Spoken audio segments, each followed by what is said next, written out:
യേശുവേ നന്ദി, യേശുവേ സ്തുതി. ദൈവനാമത്തിന് മഹത്വം ഉണ്ടായിരിക്കട്ടെ. എൻ്റെ പേര് അനു ജെയ്സൺ. ഞാൻ ഇടുക്കിയിൽ നിന്ന് വരുന്നു. ഞാനിവിടെ 2022 നവംബർ 26 ഇവിടെ വന്ന് ഉടമ്പടി എടുത്തത്. എൻ്റെ വീടിനടുത്തുള്ള ചേച്ചി ഉടമ്പടിയൊക്കെ എടുത്തിട്ടുണ്ടായിരുന്നു, പത്രം തന്നിട്ടുണ്ടായിരുന്നു. പക്ഷെ ഞാനത് നോക്കിയില്ലായിരുന്നു. അപ്പോൾ എൻ്റെ മൂത്ത മോൾക്ക് അലർജി ഉണ്ടായിരുന്നു. അവൾക്ക് എപ്പോഴും 3 വയസ്സ് മുതൽ എപ്പോഴും തണുപ്പും പൊടിയൊന്നും പറ്റത്തില്ല. അപ്പം പനിയും ചുമയും, രാത്രിയിൽ ചുമയൊക്കെ ഉണ്ടായിട്ടുണ്ടെങ്കിൽ നിർത്താതെ ചുമയ്ക്കുകയും ഛർദ്ദിക്കുകയൊക്കെ ചെയ്യായിരുന്നു.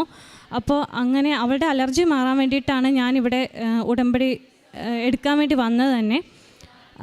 അപ്പോൾ അവളുടെ മെഡിക്കൽ സ്റ്റോറിൽ നിന്നൊരു മരുന്ന് കിട്ടിയപ്പോൾ അത് കൃപാസനം പത്രത്തിൽ പൊതിഞ്ഞാണ് എനിക്ക് കിട്ടിയത്. അപ്പോൾ അതിൽ അലർജി മാറി എന്നൊരു സാക്ഷ്യം വായിക്കാനിടയായി. അങ്ങനെയാണ് ഞാനിവിടെ ഉടമ്പടി എടുക്കാൻ വരുന്നത് തന്നെ. അതിൻ്റെ ഫലമായിട്ട് ഇവിടെ ഉടമ്പടി എടുക്കാൻ വന്നു.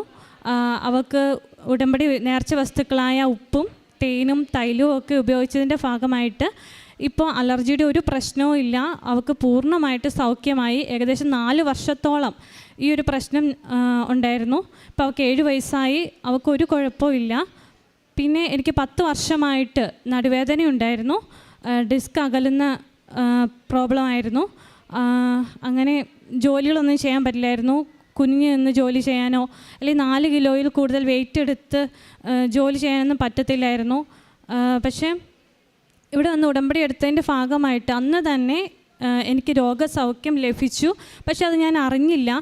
4 മാസം പ്രഗ്നൻ്റ് ആയിരുന്നപ്പോഴാണ് ഞാനിവിടെ വരുന്നത്. അപ്പം ഈ നടുവേദന ഉള്ളതുകൊണ്ട് തന്നെ രണ്ടാമതൊരു കുഞ്ഞ് വേണോ എന്ന് ഞങ്ങൾക്ക് ഒരു ഡൗട്ടായിരുന്നു. ഈ നടുവേദനയൊക്കെ വെച്ചിട്ട് കുഞ്ഞിനെ എടുത്തുകൊണ്ട് നടക്കാൻ പറ്റുമോ അന്ന് ഒക്കെയുള്ള വിഷമങ്ങളായിരുന്നു. പക്ഷേ ഞങ്ങൾ പ്രാർത്ഥിച്ചു. ഞാൻ പ്രഗ്നൻ്റായി. എനിക്ക് ഒട്ടും യാത്രയും ചെയ്യാൻ പാടില്ലായിരുന്നു. അപ്പോൾ ഞാൻ ഇവിടെ വരണം, എനിക്ക് ഉടമ്പടി എടുക്കണമെന്ന് ഹസ്ബൻഡിൻ്റെ അടുത്ത് പറഞ്ഞു. അദ്ദേഹം ഒട്ടും സമ്മതിച്ചില്ല. ഇത്രയും ദൂരം യാത്ര ചെയ്ത് പോകാൻ 4 മാസമൊക്കെ പ്രഗ്നൻ്റ് ആയിട്ടിരിക്കുമ്പം യാത്ര ചെയ്യാൻ സമ്മതിച്ചില്ല. പക്ഷേ അവസാനം എൻ്റെ നിർബന്ധം പ്രകാരം ഇവിടെ വന്നു, ഉടമ്പടി എടുത്തു. പക്ഷേ എനിക്ക് നടുവേദന ഒന്നും ഉണ്ടായിരുന്നില്ല. ഇത്രയും ദൂരം വന്നിട്ടും നടുവേദന ഒന്നും ഉണ്ടായിരുന്നില്ല. അത് എനിക്ക് 5 മിനിറ്റ് പോലും നിൽക്കാൻ പറ്റത്തില്ലായിരുന്നു. അതുപോലെ വലത് കാലിന് വലിച്ചിലുണ്ടായിരുന്നു, നേരെ കിടക്കാൻ പറ്റത്തില്ലായിരുന്നു. അങ്ങനെയുള്ള കുറേ പ്രശ്നങ്ങളുണ്ടായിരുന്നു. പക്ഷേ ഇവിടെ വന്ന് ഉടമ്പടി എടുത്തിട്ട് അതെനിക്ക് മനസ്സിലാക്കാൻ പറ്റിയില്ല അത് മാറിയെന്ന്. അപ്പോൾ അങ്ങനെ ഇവിടെ വന്ന് ഉടമ്പടി എടുത്ത അന്ന് തന്നെ എനിക്ക് രോഗസൗഖ്യം ലഭിച്ചു. പിന്നെ പ്രഗ്നൻ്റ് ആയിരുന്ന സമയത്ത് മുഴുവനും എനിക്ക് വളരെയധികം ബുദ്ധിമുട്ടുകളായിരുന്നു. 6-ാം മാസത്തിലും അതുപോലെ 7-ാം മാസത്തിലും ഡെലിവറിയുടെ സമയത്ത് ഉണ്ടാകുന്ന പോലെ വേദന വന്നു. അപ്പോൾ ഞാൻ ഉടമ്പടി തൈലം വയറ്റിൽ കുരിശ് വരച്ച് പ്രാർത്ഥിച്ചു. അങ്ങനെ ഹോസ്പിറ്റലിൽ ചെല്ലും. അവിടെ ചെല്ലുമ്പോൾ വേദനയില്ല. അവർ ഒരു ഇഞ്ചക്ഷൻ തന്നു വിടും. അങ്ങനെ മോളുടെ ഡെലിവറി സമയത്തും ഇതുപോലെ പെയിൻ ഒന്നും വന്നില്ല. അവർ ട്യൂബ് ഇടുകയും പെയിൻ വരാനുള്ള ഇഞ്ചക്ഷൻ ചെയ്യുകയും ചെയ്തു. പെയിൻ വന്നു, പക്ഷേ കുഞ്ഞിൻ്റെ തല തിരിഞ്ഞു വരുന്നില്ലായിരുന്നു. അപ്പോൾ അതിൻ്റെ ഭാഗമായിട്ട് അവർ കുറേ നേരം വെയിറ്റ് ചെയ്തു. ഞാൻ വേദന കൊണ്ട് വല്ലാത്ത അവസ്ഥയിലായിരുന്നു. പക്ഷേ കുഞ്ഞിൻ്റെ തല തിരിഞ്ഞു വരുന്നില്ല. അപ്പോൾ അവർ പറഞ്ഞു വീണ്ടും ട്യൂബ് ഇടണമെന്നാണ് തോന്നുന്നത്, ഓപ്പറേഷൻ ചെയ്യേണ്ടി വരും എന്നൊക്കെ പറഞ്ഞു. അപ്പോൾ ഞാൻ മാതാവിൻ്റെ അടുത്ത്, എൻ്റെ കയ്യിൽ കൃപാസന മാതാവിൻ്റെ കാശ് രൂപം കൊന്തയും ആ സമയത്തുണ്ടായിരുന്നു. അപ്പോൾ ആ സമയത്ത് ഞാൻ മാതാവിൻ്റെ അടുത്ത് പറഞ്ഞു, മാതാവേ എനിക്ക് ഇനി വേദന സഹിക്കാൻ വയ്യ, നീ ഇടപെടണം, കുഞ്ഞിൻ്റെ തല തിരിഞ്ഞു വരണം എന്ന് പറഞ്ഞ് ആ സമയം തന്നെ കുഞ്ഞിൻ്റെ തല തിരിഞ്ഞു വരികയും ആരും പ്രിപ്പയർ അല്ലായിരുന്നു, ഡോക്ടറൊന്നും ഉണ്ടായിരുന്നില്ല. അപ്പോൾ അവർ മോളെ വെയിറ്റ് ചെയ്യുമെന്ന് പറഞ്ഞ് അവർ തന്നെ വെപ്രാളപ്പെട്ടു പോയി. പെട്ടെന്നായിരുന്നു കുഞ്ഞിൻ്റെ തല തിരിഞ്ഞു വന്നതും ഡെലിവറി നടന്നതും. അതാണ് എൻ്റെ മറ്റൊരു സാക്ഷ്യം. പിന്നെ എൻ്റെ അമ്മയ്ക്ക് 15 വർഷത്തോളമായിട്ട് തലവേദന ഉണ്ടായിരുന്നു. സ്കാൻ ചെയ്ത് നോക്കിയിട്ട് ഒരു കുഴപ്പം ഉണ്ടായിരുന്നില്ല. അതുപോലെ നട്ടെല്ലിന് വേദന ഉണ്ടായിരുന്നു. കുനിഞ്ഞ് ജോലിയൊന്നും ചെയ്യാൻ പാടില്ലായിരുന്നു. പക്ഷെ ഇവിടെ ഞാൻ പറഞ്ഞിട്ട് അമ്മ ഇവിടെ വന്ന് ഉടമ്പടി എടുക്കുകയും ആ ഉടമ്പടി നേർച്ച വസ്തുക്കളായ തൈലം ഉപയോഗിക്കുകയും ചെയ്തു. അതിൻ്റെ ഭാഗമായിട്ടിപ്പോൾ തലവേദനയില്ല, നടുവേദനയും നട്ടെല്ല് വേദനയൊക്കെ മാറിക്കിട്ടി. പിന്നെ ഇവിടെ വന്ന് ഉടമ്പടി എടുത്തതിൻ്റെ 6 മാസം കഴിഞ്ഞപ്പോഴത്തേക്കും ഹസ്ബൻഡിനുണ്ടായിരുന്ന ഒരു ജോലി നഷ്ടപ്പെട്ടു. 5 മാസത്തോളം അദ്ദേഹം ഒരു ജോലിക്കും പോകാതെ വീട്ടിലിരിക്കുകയായിരുന്നു. അപ്പോൾ അങ്ങനെ വീട്ടിലിരുന്ന സമയത്ത് അദ്ദേഹവും വന്ന് ഉടമ്പടി എടുത്തു, പ്രാർത്ഥിക്കാൻ തുടങ്ങി. ഞാനിവിടെ രണ്ടാമത് ഉടമ്പടി പുതുക്കാൻ വന്നു. അങ്ങനെ പുതുക്കാൻ വന്ന സമയത്ത് ഒരു ഡിസംബർ 2-ാം തീയതിയാണ് വന്നത്. അപ്പം എനിക്ക് ഒരു എക്സാം ഉണ്ടായിരുന്നു. അപ്പോൾ അച്ഛനെ കാണാൻ അവസരം കിട്ടി. അപ്പോൾ ഞാൻ അച്ഛനെ കാണുമ്പോൾ പ്രാർത്ഥിച്ചത് മുഴുവനും ഹസ്ബൻഡിനൊരു ജോലി കിട്ടണം എന്നായിരുന്നു. എന്തെങ്കിലും ഒരു ജോലി കിട്ടണം എന്നേ ആഗ്രഹിച്ചുള്ളൂ. എന്തെങ്കിലും കടയിലാണെങ്കിലും ഒന്ന് നിൽക്കാൻ പറ്റണേ മാതാവേ എന്നായിരുന്നു പ്രാർത്ഥിച്ചത്. അപ്പോൾ ഇവിടെ വന്ന് അച്ഛൻ തലയിൽ കൈവച്ച് പ്രാർത്ഥിച്ചപ്പോൾ ഞാൻ പറഞ്ഞു, ഡിസംബർ 8-ാം തീയതി അമലോത്ഭവ മാതാവിൻ്റെ തിരുനാളാണ്, അതിന് മുന്നേ എനിക്ക് നീ ഹസ്ബൻഡിനൊരു ജോലി നൽകണമെന്ന് പറഞ്ഞു.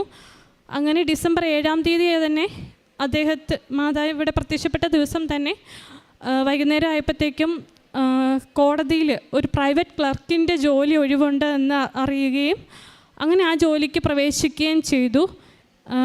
ഇതാണ് എൻ്റെ മറ്റൊരു സാക്ഷ്യം. പിന്നെ എൻ്റെ ഒരു ഫ്രണ്ടിന് 2 വർഷത്തോളമായിട്ട് കുട്ടികളുണ്ടായിരുന്നില്ല. അപ്പോൾ ഞാൻ 3-ാമത് ഇവിടെ ഉടമ്പടി പുതുക്കാൻ മാർച്ച് 8-ന് വന്നപ്പോഴത്തേക്കും അവളുടെ കാര്യം നിയോഗത്തിൽ വെച്ചു. അപ്പോൾ മാതാവ് നൽകുന്ന കുഞ്ഞാണെങ്കിൽ അത് 7-ാം തീയതി പ്രഗ്നൻ്റ് ആണെന്ന് അറിയാൻ സാധിക്കണമെന്ന് പ്രാർത്ഥിച്ചു. അങ്ങനെ ഈ മെയ് 7-ാം തീയതി ഡോക്ടർ നിർദ്ദേശിച്ചു, ടെസ്റ്റ് ചെയ്ത് നോക്കണമെന്ന് നിർദ്ദേശിക്കുകയും അങ്ങനെ മെയ് 7-ാം തീയതി അവൾ പ്രഗ്നൻ്റ് ആണെന്ന് അറിയുകയും ചെയ്തു. ഇത്രയൊക്കെയാണ് എൻ്റെ സാക്ഷ്യങ്ങൾ. പിന്നെ എനിക്കുണ്ടായ ദൈവിക അനുഭവങ്ങൾ എന്ന് പറഞ്ഞാൽ, ഞാൻ 4 തവണ ഈ കൃപാസനവും ആൾത്താരെയും ജോസഫ് അച്ഛനെയും സ്വപ്നത്തിൽ കണ്ടു. ഞാൻ സാക്ഷ്യം പറയുന്നതായിട്ടും ജോസഫ് അച്ഛൻ അപ്പോൾ ആൾത്താരെ നിൽക്കുന്നതായിട്ടും കണ്ടു. പിന്നീട് ജോസഫ് അച്ഛൻ എനിക്ക് എൻ്റെ തലയിൽ കൈവച്ച് പ്രാർത്ഥിക്കുകയും എൻ്റെ അടുത്ത് ചോദിച്ചു, നിൻ്റെ ഒരു വാതിൽ തുറക്കുന്നില്ലല്ലേ, അത് തുറന്നിട്ടുണ്ട്, അതിനെ ഒരിക്കലും അടയത്തില്ല എന്ന് പറഞ്ഞു. എന്നിട്ട് എൻ്റെ കയ്യിലോട്ട് എന്തോ ഒരു പച്ച സാധനം വെച്ച് തന്നു. പിന്നീട് ജോസഫ് അച്ഛൻ വീണ്ടും എൻ്റെ സ്വപ്നത്തിൽ വന്നിട്ട് എന്നെ കൈവച്ച് അനുഗ്രഹിച്ചു. പിന്നെ ഈ 2024 ജനുവരി 1-ന് രാവിലെയും ഞാൻ ജോസഫ് അച്ഛനെ സ്വപ്നത്തിൽ കാണുകയും അച്ഛൻ എന്നെ അനുഗ്രഹിക്കുന്നതായിട്ട് കാണുകയും ചെയ്തു. അപ്പോൾ അച്ഛൻ പറഞ്ഞ വഴി, ഒരിക്കലും അടയത്തില്ലെന്ന് പറഞ്ഞ വഴി എൻ്റെ ഹസ്ബൻഡിൻ്റെ ജോലിയാണെന്ന് തന്നെ ഞാൻ വിശ്വസിക്കുന്നു. പിന്നെ എൻ്റെ 2-ാമത്തെ കുഞ്ഞിന് 6 മാസമായപ്പോഴത്തേക്കും ന്യൂമോണിയ വന്നിരുന്നു. അപ്പോൾ അത് വരുന്നതിന് മുന്നേ ഞാൻ അവളെ ഉറക്കിക്കൊണ്ട് കിടന്നപ്പോൾ ഞാനും ഉറങ്ങിപ്പോയി. പക്ഷെ ഉറങ്ങിയെന്ന് വെച്ചാൽ ഇല്ല, അങ്ങനെ ഒരു അവസ്ഥയിൽ അപ്പോഴത്തേക്കും ഞാൻ വലിയൊരു പ്രകാശം കണ്ടു. ആ പ്രകാശത്തിൽ പുറപ്പാട് എന്ന് എഴുതി കാണിച്ചു. അതിനുശേഷം ഒരു സ്ത്രീ ശബ്ദം എൻ്റെ വലത് ചെവിയിലേക്ക് തുളഞ്ഞു കയറുന്ന പോലെ വന്നു.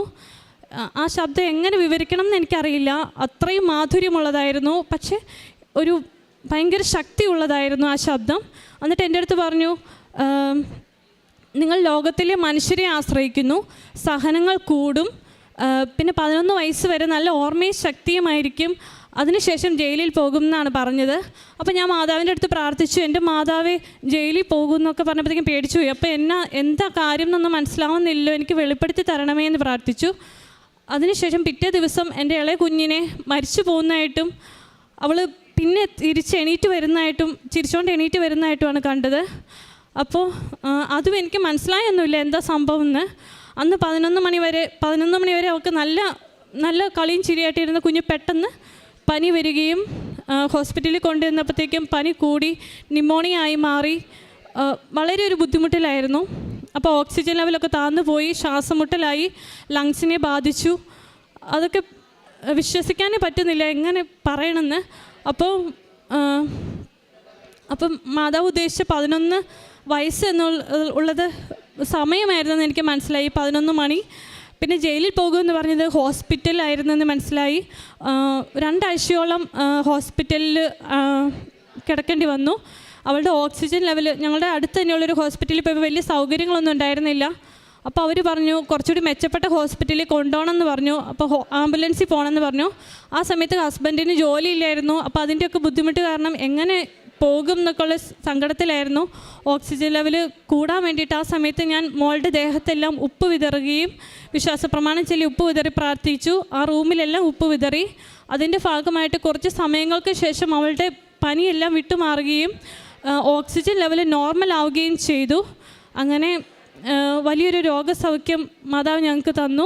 പിന്നെ ആ സമയത്ത് ഹോസ്പിറ്റലിലായിരുന്നപ്പോൾ തന്നെ അവൾ രാത്രി മുഴുവൻ കരഞ്ഞുകൊണ്ടിരുന്നപ്പം ഞാൻ ഈശോയോട് പറഞ്ഞു, ഈശോയെ നിൻ്റെ തിരുരക്തത്താൽ കഴുകി എൻ്റെ കുഞ്ഞിൻ്റെ രോഗം മാറ്റണേ എന്ന് പറഞ്ഞു. ആ മുറിയിൽ വേറെ ആരും ഉണ്ടായിരുന്നില്ല, ഞാനും കുഞ്ഞും മാത്രമേ ഉണ്ടായിരുന്നുള്ളൂ. പെട്ടെന്ന് എൻ്റെ മുന്നിലേക്ക് ഒരു പച്ച മുത്ത് താഴോട്ട് വീണു. എവിടെ നിന്നാണെന്നൊന്നും എനിക്കറിയില്ല. മാതാവിൻ്റെ അത്ഭുതമാണെന്ന് തന്നെ ഞാൻ വിശ്വസിച്ചു. അപ്പോൾ ഞാൻ ആ മുത്തെടുക്കാൻ വേണ്ടി ചെന്നപ്പോഴത്തേക്കും എനിക്ക് ഭയങ്കരമായിട്ട് തണുപ്പ് അനുഭവപ്പെട്ടു. എങ്ങനെയാണ് അത്, മുകളിലൊന്നും വീഴാനൊന്നും ഇല്ല. പിന്നെ എങ്ങനെ ആ മുത്ത് എൻ്റെ മുന്നിലോട്ട് വീണു എന്ന് എനിക്കറിയില്ല.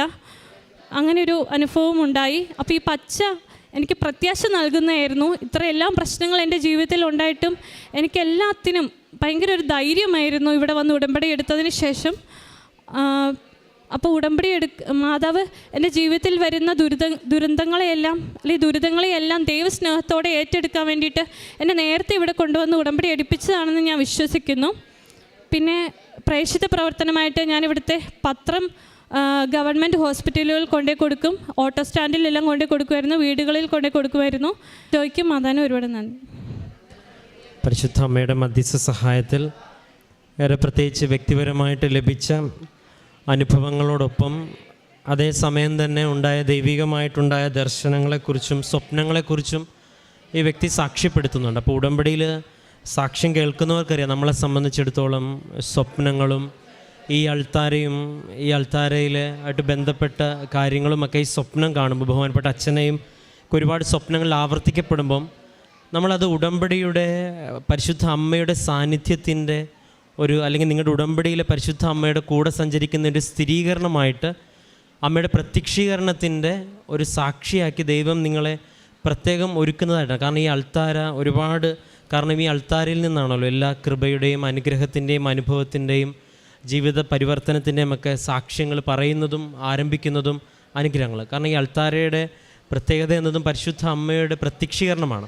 അതാണ് ഒരുപാട് സ്വപ്നങ്ങളിൽ ഈ അൾത്താര സ്വപ്നം കണ്ടു എന്ന് പറയുമ്പോഴും മാതാവ് ഈ അൾത്താരെ വീണ്ടും നിങ്ങളുടെ സാക്ഷ്യത്തിലൂടെ അനുഭവത്തിലൂടെ സ്ഥിരീകരിക്കുന്നു എന്നുള്ളതാണ്. രണ്ടാമത്തത്, ഒരുപാട് ഡേറ്റിൻ്റെ കാര്യം ഈ സാക്ഷ്യത്തിൽ പറയുന്നുണ്ട്. ഉടമ്പടിയിൽ ആയിരിക്കുന്നവർക്കറിയാം, നമ്മളെ സംബന്ധിച്ചിടത്തോളം സമയം എന്ന് പറയുന്ന ഒരാൾക്ക് മനസ്സിൽ പ്രാർത്ഥിച്ചപ്പോൾ തോന്നിയതാണെങ്കിലും നമ്മൾ പ്രാർത്ഥിച്ച് ഇട്ട ഒരു സമയമാണെങ്കിൽ എല്ലാത്തിനും അതിനുള്ളിൽ മാതാവ് ആ കാര്യത്തിനൊരു തീരുമാനം, അല്ല അതിന് മുൻപ് ആ ദിവസത്തിൽ തന്നെ മാതാവ് ഒരു കാര്യത്തിന് തീരുമാനം എടുക്കുന്നുണ്ട് എന്ന് ഇവിടെ അനേക സാക്ഷ്യങ്ങളിൽ ആവർത്തിക്കപ്പെടുമ്പം അതും ഈ പ്രത്യക്ഷീകരണത്തിൻ്റെ യുണീക്കായിട്ടുള്ളൊരു ഫീച്ചറാണ്. കാരണം ഇവിടുത്തെ പ്രത്യക്ഷീകരണത്തിന് ഏറ്റവും പ്രധാനപ്പെട്ട ഒരു വിശ്വാസ സത്യമായിട്ട് പ്രഖ്യാപിക്കപ്പെടേണ്ടത് അമ്മയ്ക്ക് സമയത്തിന് മേളിൽ ഒരു അധികാരം ദൈവപിതാവ് നൽകിയിട്ടുണ്ട്.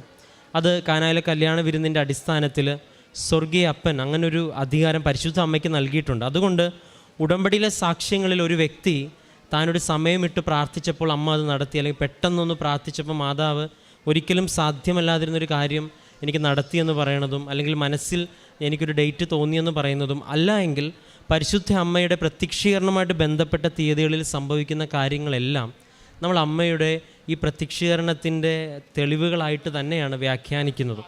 ഏറെ പ്രത്യേകിച്ച് ഈ മകൾ ബഹുമാനപ്പെട്ട അച്ഛനെ വ്യക്തിപരം മറ്റൊരു കാര്യത്തിന് കാണാൻ വരുമ്പോഴേക്കും പ്രാർത്ഥിക്കുമ്പം മാതാവിന് കൊടുക്കുന്നൊരു ഡേറ്റ് ഡിസംബർ 8 അമലോത്ഭവ മാതാവിൻ്റെ തിരുനാളാണ്. പക്ഷേ മാതാവ് തൻ്റെ ഹസ്ബൻഡിന് ഒരു ജോലി പെട്ടെന്ന് നൽകുന്ന ഡിസംബർ 7 തീയതിയാണ്. 7 തീയതിയിലെ പ്രത്യേകത നിങ്ങൾക്കറിയാം. അത് ഉടമ്പടി എടുത്തവരെ സംബന്ധിച്ചിടത്തോളം വലിയ തിരുനാളിൻ്റെ ദിവസമാണ്, അമ്മയുടെ പ്രത്യക്ഷീകരണത്തിൻ്റെ ദിവസമാണ്. ഒപ്പം മറ്റൊരു സമയത്തും 7 തീയതി തന്നെയാണ് തൻ്റെ സുഹൃത്തിൻ്റെ ഒരു നിയോഗം വെച്ച്. അപ്പം ഇത് എന്തുകൊണ്ട് സാക്ഷ്യം പറയുന്നത് വെച്ച് കഴിഞ്ഞാൽ എല്ലാ കാര്യങ്ങളും പറയല്ലോ. ഇവിടെ തനിക്കൊരു സുഹൃത്തിനൊരു ബുദ്ധിമുട്ടുണ്ടാകുമ്പോൾ ഓടി വന്ന് ഇവിടെ തൻ്റെ നിയോഗമായിട്ട് സമർപ്പിച്ച് അതിനുവേണ്ടി പ്രാർത്ഥിച്ചുകൊണ്ടിരിക്കുമ്പം ഒരു തെളിവ് ആഗ്രഹിക്കുന്നു. മനുഷ്യരായതുകൊണ്ട് ദൈവം ഈ അടയാളങ്ങളുടെ സ്ഥിരീകരണത്തെ ദൈവം അംഗീകരിക്കുന്നുണ്ട്. അതുകൊണ്ടാണല്ലോ അവർ പ്രാർത്ഥിക്കുന്നത് പോലെ. അപ്പോൾ അന്നും ഒരു 7 തീയതിയാണ്. അപ്പം ഇതെല്ലാം കൂടി കൂട്ടിച്ചേർത്ത് വായിക്കുമ്പോൾ ഇനി കേൾക്കുന്ന നിങ്ങൾ വിശ്വസിച്ചില്ല, നമ്മൾ ആരും വിശ്വസിച്ചില്ലെങ്കിലും ഒരു പ്രശ്നവുമില്ല. പക്ഷേ ഈ വ്യക്തിയെ സംബന്ധിച്ചിടത്തോളം ദൈവവുമായിട്ടുള്ള കമ്മ്യൂണിക്കേഷൻ, അല്ലെ പരിശുദ്ധ അമ്മയുമായിട്ടുള്ള കമ്മ്യൂണിക്കേഷൻ പ്രോപ്പറാണ്. അതിന് നല്ല ബോധ്യമുണ്ട്. ആ ബോധ്യത്തിലാണ് ഇന്നിവിടെ നിൽക്കുന്നതും. അതിനുള്ള വ്യക്തിപരമായിട്ടുള്ള അനുഭവങ്ങളുണ്ട്, പരിശുദ്ധ അമ്മയുടെ സ്വപ്നങ്ങളുണ്ട്, സ്വപ്നങ്ങളുമായിട്ട് ബന്ധപ്പെട്ട കാര്യങ്ങൾ വ്യാഖ്യാനിക്കുന്നുണ്ട്.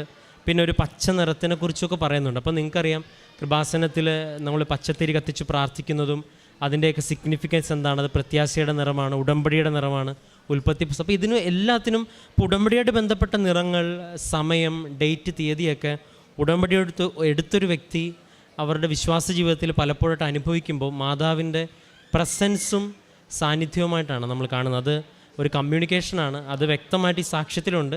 പരിശുദ്ധ അമ്മ ഈ കുടുംബത്തിന് നൽകി ഇത്തരത്തിലുള്ള വിശ്വാസത്തിൻ്റെ അടയാളങ്ങൾക്കും സ്ഥിരീകരണങ്ങൾക്കും രണ്ടാമത് അതിലേക്ക് നയിക്കുവാനായിട്ട് ഇടവന്ന എല്ലാ സാഹചര്യങ്ങളെയും പ്രതി നമുക്ക് കരങ്ങളടിച്ച് ദൈവത്തിൻ്റെ നാമം മഹത്വപ്പെടുത്താം. അത്യപൂർവ ദൈവാനുഭവങ്ങൾ ഇനി നിങ്ങൾക്കും സ്വന്തം. ഈ യൂട്യൂബ് ചാനൽ ഇതുവരെ സബ്സ്ക്രൈബ് ചെയ്തിട്ടില്ലെങ്കിൽ ഇപ്പോൾ തന്നെ സബ്സ്ക്രൈബ് ചെയ്യുക. ഈ വീഡിയോ ഇപ്പോൾ തന്നെ നിങ്ങളുടെ സുഹൃത്തുക്കൾക്ക് ഷെയർ ചെയ്തുകൊണ്ട് കർത്താവിൻ്റെ പ്രേക്ഷിതരാകുക.